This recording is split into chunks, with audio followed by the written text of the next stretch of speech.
오늘은 예수님의 사랑 네 번째 시간으로 버린 돌을 모퉁이의 머릿돌로, 그렇게 제목을 잡아보았습니다. 같이 한번 따라해 볼까요? 버린 돌을, 다시 한번요. 버린 돌을 모퉁이의 머릿돌로. 그걸 마음에 잘 새기면 좋으시겠습니다. 여러분, 이탈리아는 전 세계에서 가장 많은 문화유산을 갖고 있는 나라 중에 하나입니다. 그 이탈리아 중부를 대표하는 도시가 있습니다. 이름이 피렌체입니다. 들어보셨어요? 피렌체라기도 하고 영어식 발음은 플로렌스입니다. 플로렌스. 피렌체는 꽃이라는 뜻입니다. 꽃. 그 도시에 가면 그 도시 한복판에 우뚝 솟아있는 거대한 성당이 있습니다. 두오모 성당이라고 불려지는 곳인데요. 지난번에 한번 보여드렸습니다만 이렇게 생겼습니다. 그림 한번 보여주시고요. 이렇게. 이거 제가 직접 찍은 겁니다. 두오모 성당. 정식 이름은 산타 마리아 델 피오레. 꽃이 신 성모 마리아. 뭐 이런 이름을 갖고 있는 곳인데 도심 중앙에 있습니다. 그러면 내려주시고요. 요 성당이 지금도요, 전 세계에서 가장 많은 사람들이 이제 구경하러 오고 가장 예쁜 성당 중에 하나로 이렇게 꼽힙니다.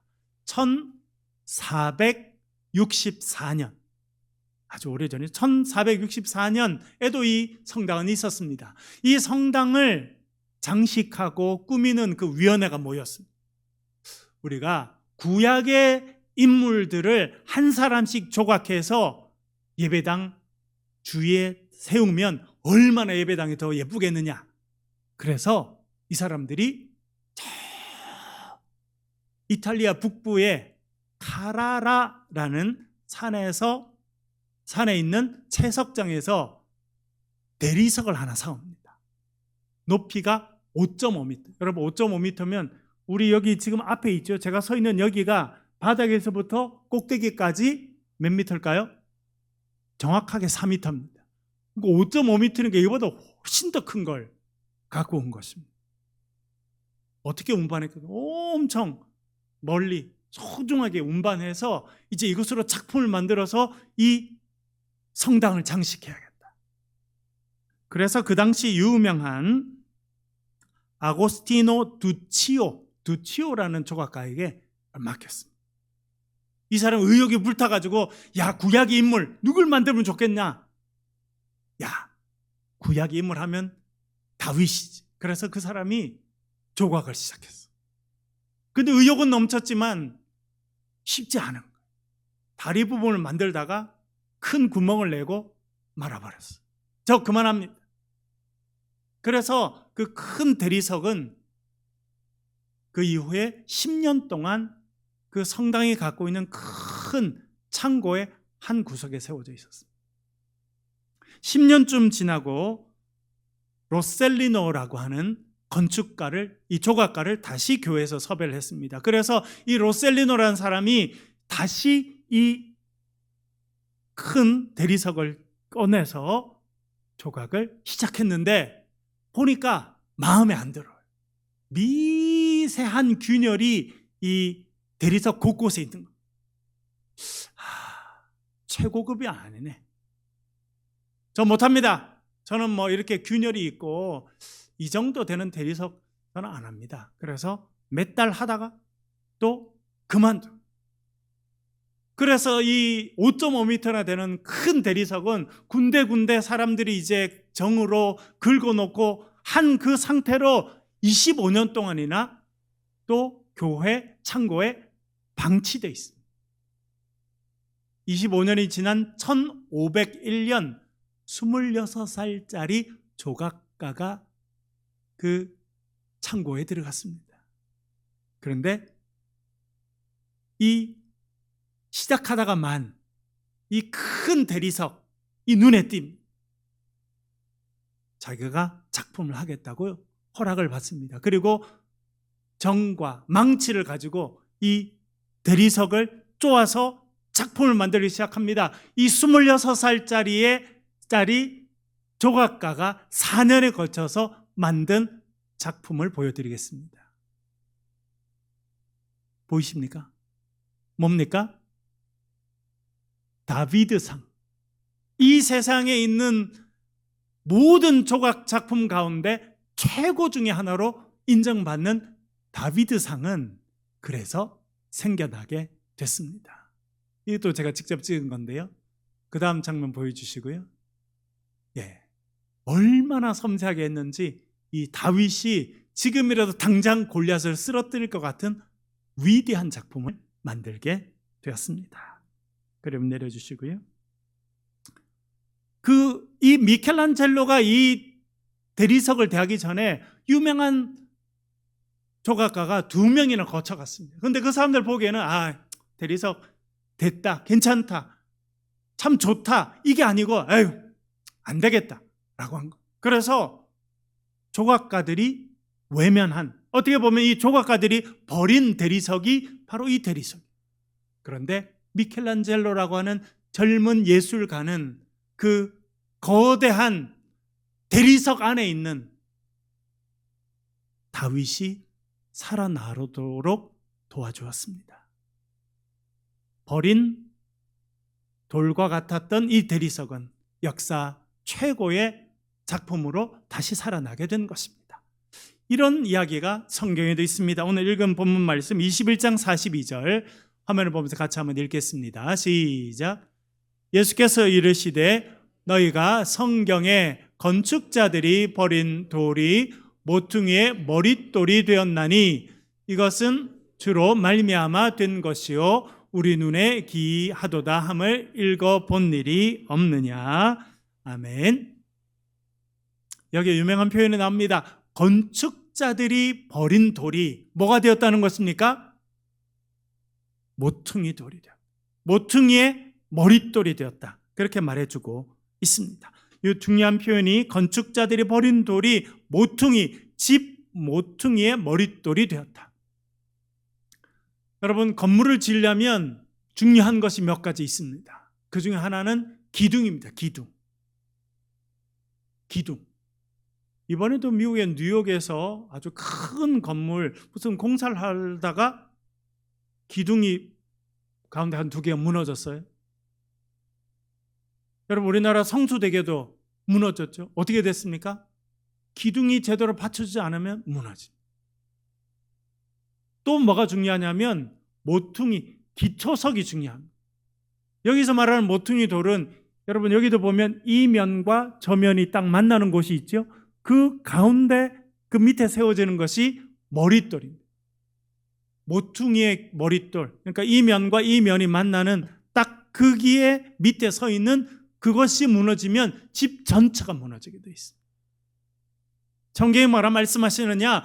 건축자들이 버린 돌이 그 모퉁이의 머릿돌이 되었다. 여러분, 우리나라는 집을 지을 때 전통적으로 어떤 재료를 가지고 지었습니까? 뭘로 지었습니까? 나무로 지었습니까? 돌로 지었습니까? 여러분, 경복궁 가보면 왕이 사는 집 돌로 지었습니까? 나무로 지었습니까? 나무로 지었습니다. 우리나라는 나무가 많아요. 하나님 은혜로 땅이 좋고 비가 많이 와서 나무가 쭉쭉쭉 자라니까 나무로 지어요. 근데 여러분, 유럽에 가니까 유럽의 성들을 다 뭘로 지었던가요? 다 돌로 지었습니다. 왜? 나무가 별로 없어요. 이스라엘 땅은 더합니다. 훨씬 더 건조한 땅이기 때문에 나무가 별로 없어요. 그래서 다 돌로 건물을 짓습니다. 그런데 돌은요, 무게가 엄청납니다. 그래서 중요한 게 뭐냐면 기초를 잘 놓는 거예요. 기초가 무너지면 위에 있는 게 다 무너지게 돼 있어서 이 모퉁이의 머릿돌이 그 기초 역할을 하게 됩니다. 성경에 놀라운 이야기를 합니다. 건축자들이 이건 쓸모없는 거야, 버렸던 것이 이제 하나님 은혜 가운데서 모퉁이의 머릿돌로 기초석으로 쓰이게 되었다 말씀하고 있습니다. 예수님의 이 말씀은 사실은 이제 시편의 말씀을 인용하고 있는데요. 시편 118편 말씀을 같이 한번 읽어보겠습니다. 예수님께서 이것을 그대로 알고 계셨다가 인용하신 것입니다. 읽어보겠습니다. 시작.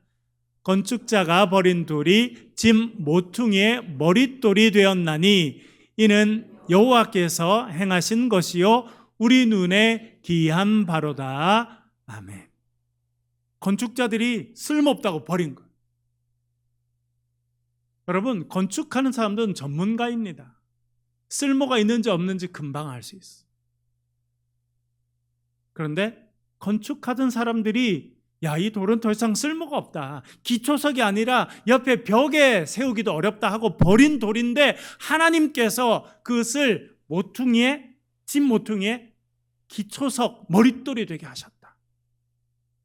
그것이 주께서 하신 것이고 우리 눈에 기이한 것이다. 놀라운 것이라.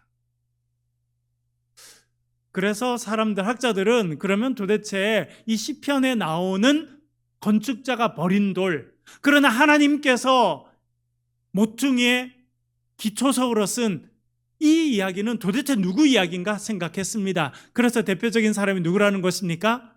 다윗이라는 것입니다. 다윗. 여러분, 다윗이 처음에 성경에 등장하는 장면이 있습니다. 누가 가느냐면 사무엘이 갑니다. 사무엘에게 하나님께서 말씀하십니다. 사무엘아, 뿔에다가 기름을 채워. 여러분, 솥불이 있죠, 솥불. 그 솥불을 거꾸로 해서 거기다 기름을 담아라. 올리브 기름을 담아서 베들레헴에 가느라. 그리고 이세 집에 가거라. 그리고 그 중에 내가 한 명을 정할 테니 그 이세의 아들 가운데 한 명에게 머리에 기름을 부어라. 여러분, 머리에 기름을 붓는다 어떤 의미입니까? 구약에는 세 부류의 사람들에게 머리에 기름을 부었습니다. 누구에게 부었습니까? 첫 번째는 왕입니다. 왕이 될 사람. 두 번째는요, 제사장. 세 번째는요, 선지자. 그러니까 지금 영적인 지도자인 사무엘이 가서 이세의 아들 중에 한 명에게 머리에 기름을 붓는다는 것은 그 아들이 장차 뭐가 될 것이다? 왕이 되든지 선지자가 되든지 제사장이 됩니다. 근데 여러분, 제사장은 벌써 아론의 후손들만 제사장이 돼요. 그러면 왕이 되든지 선지자가 되든지 둘 중에 하나일 거라는 생각을 하게 됩니다. 그래서 가서 이세를 만나서 이야기합니다. 아들이 있으시죠?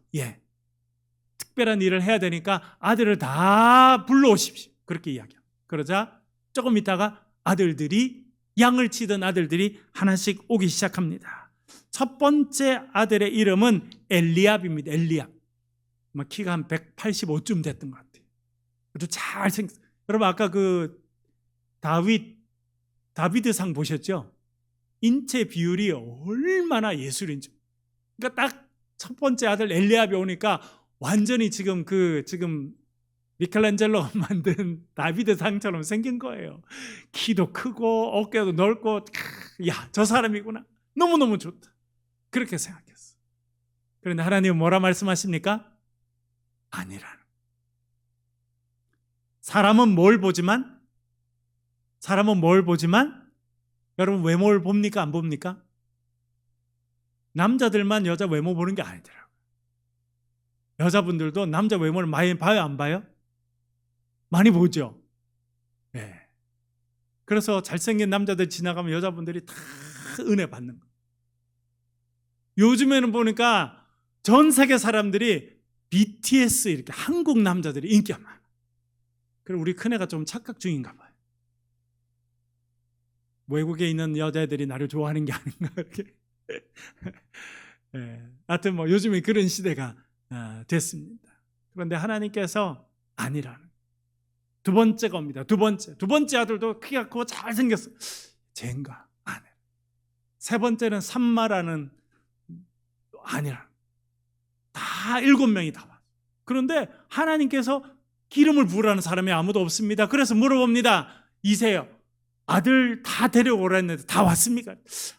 사실은요, 막내 하나 있는데 걔는요 그냥 좀 그래요. 그래서 그냥 형들 오는 동안에 제가 양이나 지키고 있으라 그랬어. 걔를 데리고 오십시오. 그래서 나타난 8번째 아들이 누구입니까? 다윗입니다. 여러분, 아버지도요, 이 막내 아들은 귀여워는 했겠습니다만 별 기대가 없었어요. 큰 아들, 장군이 되든지 훌륭한 사람이 돼도 우리 큰 아들이 되는 거죠. 막내, 여러분 나중에 보세요. 결국 다윗이 골리앗을 만날 때는 형들이 전쟁터에 나아가고 있어서 아버지 심부름으로 형들에게 떡을 갖다 주잖아요. 그랬더니 형들이 야 고맙다 다윗아 참 잘했다 이럽니까? 야 집 안 돌아가? 그렇게 합니까? 어떻게 합니까? 형들도요 동생을 별로 중요하게 생각하죠.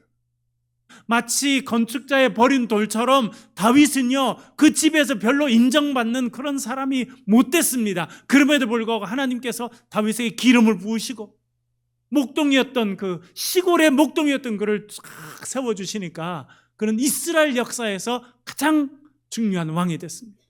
여러분 지금도 이스라엘 국기에 보면 가운데 별이 있습니다. 별, 육각형 생긴 별, 그 별 이름이 무엇입니까?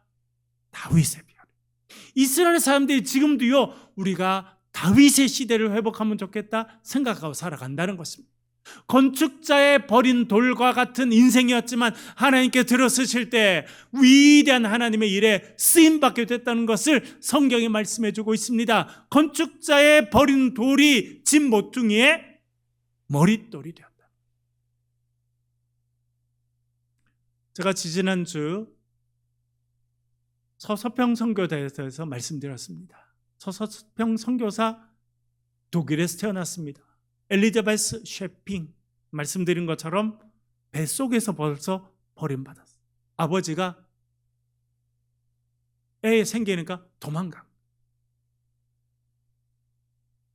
뱃속에서부터 아버지가 버렸습니다. 그래서 사생아로 태어납니다. 여러분 독일은요 지금도 그렇습니다. 그 전에는 그랬어요. 아기를 등록하려고 그러면 교회에서 했어요. 동사무소에서 한 게 아니라 중세 내내 그랬습니다. 중세 많은 출생신고는요 다 교회에서 했습니다. 교회에서 하면 아버지 이름을 써야 되고 엄마 이름을 써야 되고 부모님이 세례 받았는지를 써야 했습니다. 그런데 아버지가 없는 아이들은 어떻게 됩니까? 써서 내기가 어려웠어요. 자랑스럽게 낼 수가 없었다는 거예요.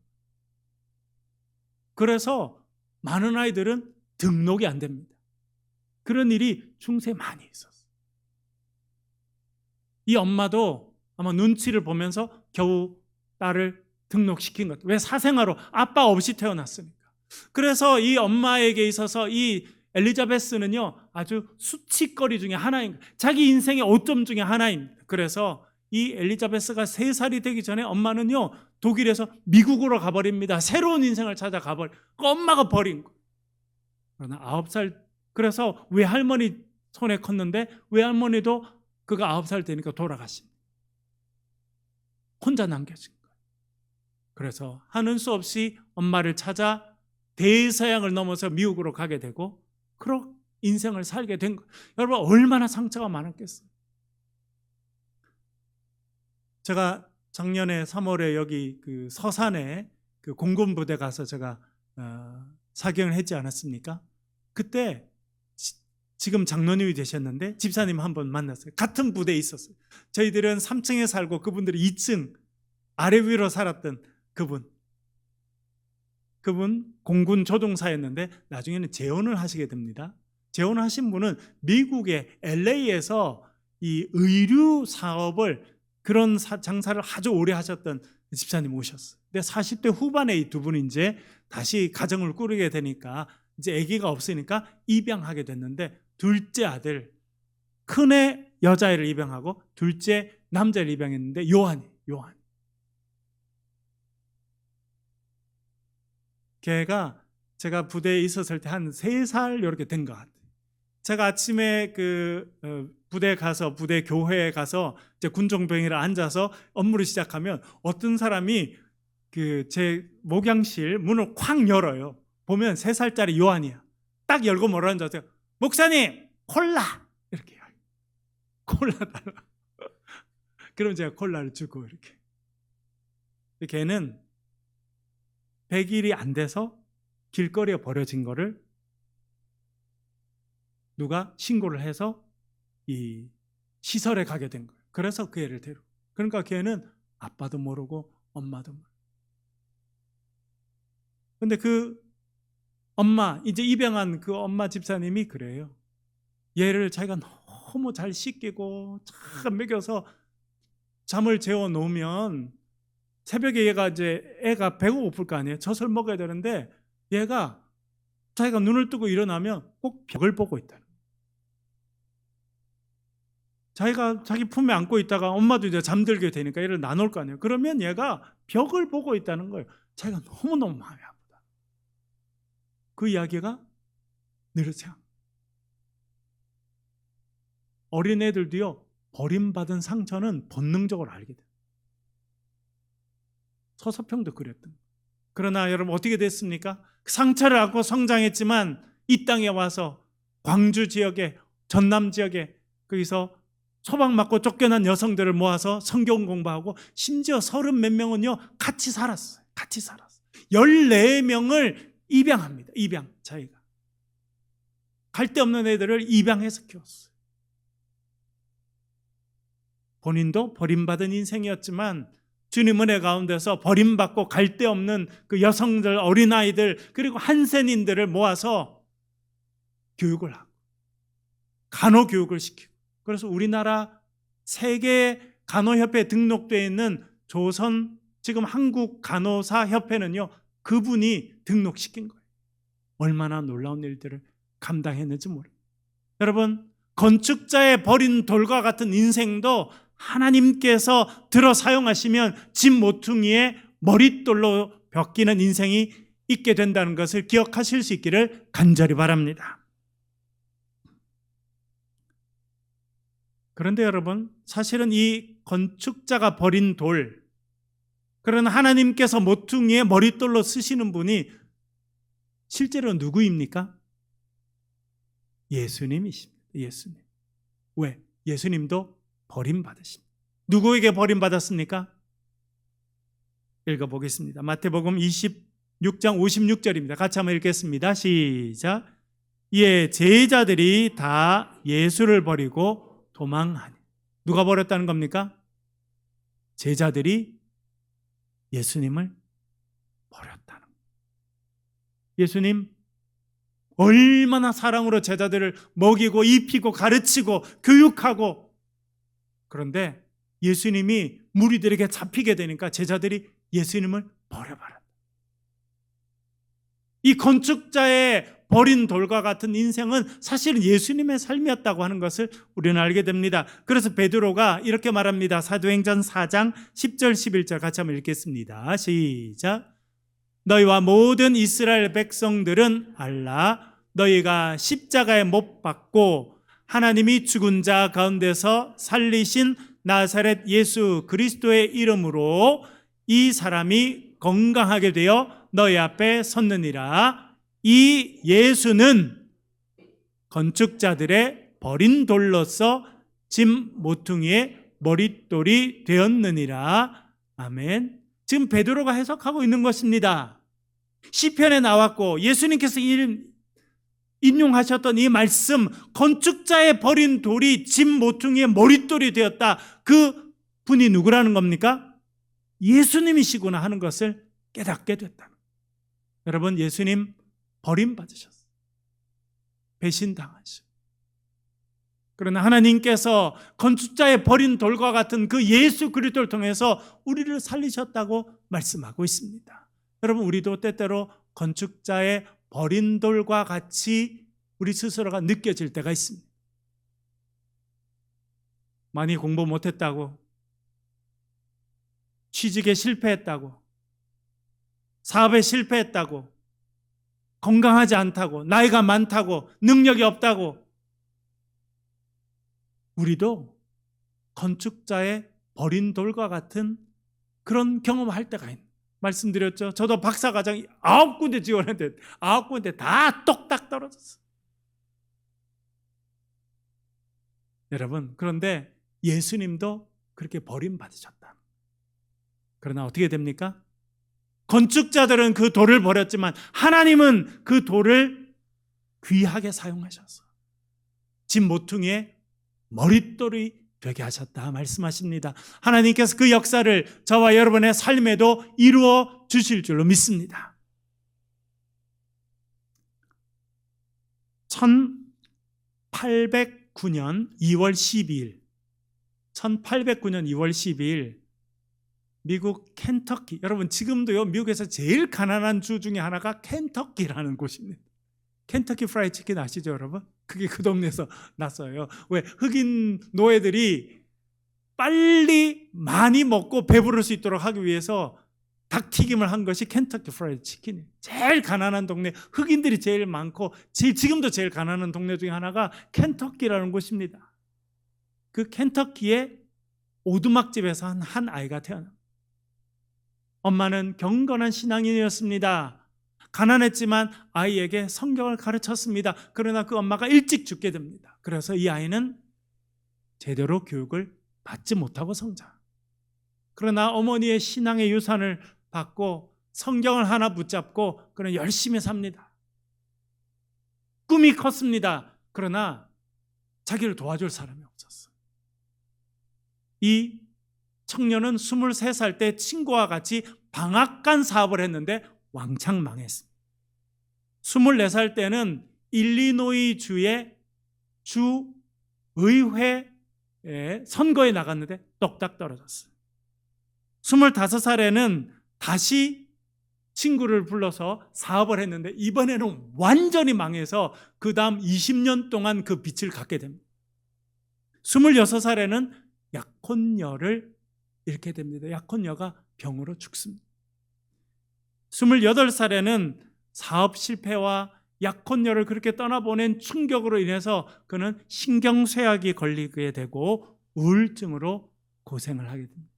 그의 평생 27번의 큰 실패가 있었습니다.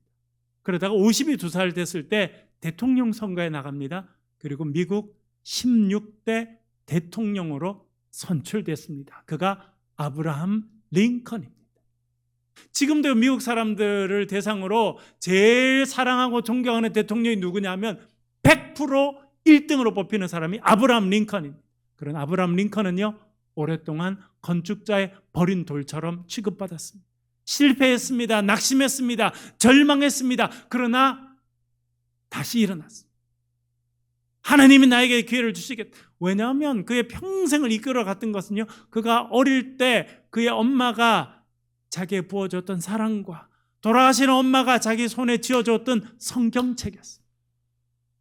그 말씀을 보고 셈을 얻고 일어나게 됐습니다. 27번의 엄청난 실패와 좌절을 겪었지만 그는 결국 미국 역사상 가장 존경받는 그런 대통령으로 쓰임받게 된 것입니다.